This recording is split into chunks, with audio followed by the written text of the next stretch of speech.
Araw sa palengke.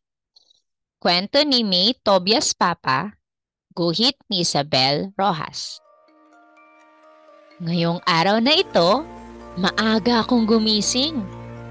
Inaantok pa ako nang bihisan ako ni nanay. Sasama ako sa kanya.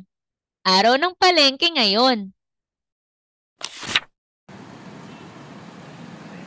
Makinig ka ng mabuti, ang sabi ni nanay. Humawak ka sa akin ng mahigpit ha, para hindi ka mawala at hindi pwedeng magturo ng ipabibili. Opo, nanay, pangako po, ang sabi ko. Tig-isa kami ni nanay ng bayong. Ang bayong ni nanay ay malaki at makulay.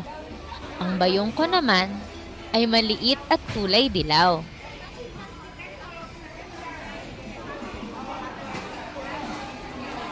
Maingay sa palengke, nagsisigawan ang mga tao, pero hindi galit, masaya.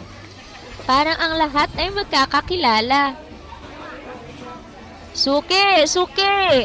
Bili ka na sa akin, Suki!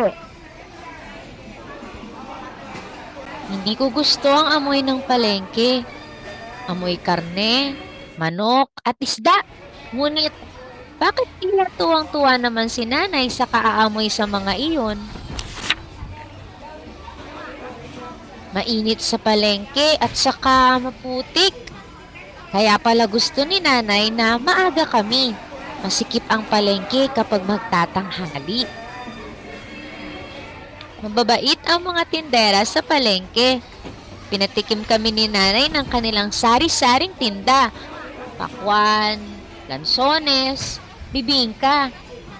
Pinuno din nila ang aking maliliit na bayong ng iba't ibang bagay. Maraming makikita sa palengke. May kakatwa, may nakakatakot, at may magagandang bagay. Ay, at ang ganda nung isang munting pulang kalan na may munting palayok. Ang sarap magluto-lutuan. Pero, may pangako ako kay nanay. Pagod na pagod kami ni nanay. Hirap palang namamalengke. Pagdating namin sa bahay, tinulungan ko siyang iligpit ang aming ipinamili.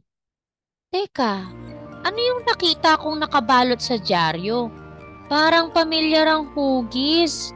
Parang isang munting kalan na may munting palayok. Salamat, nanay.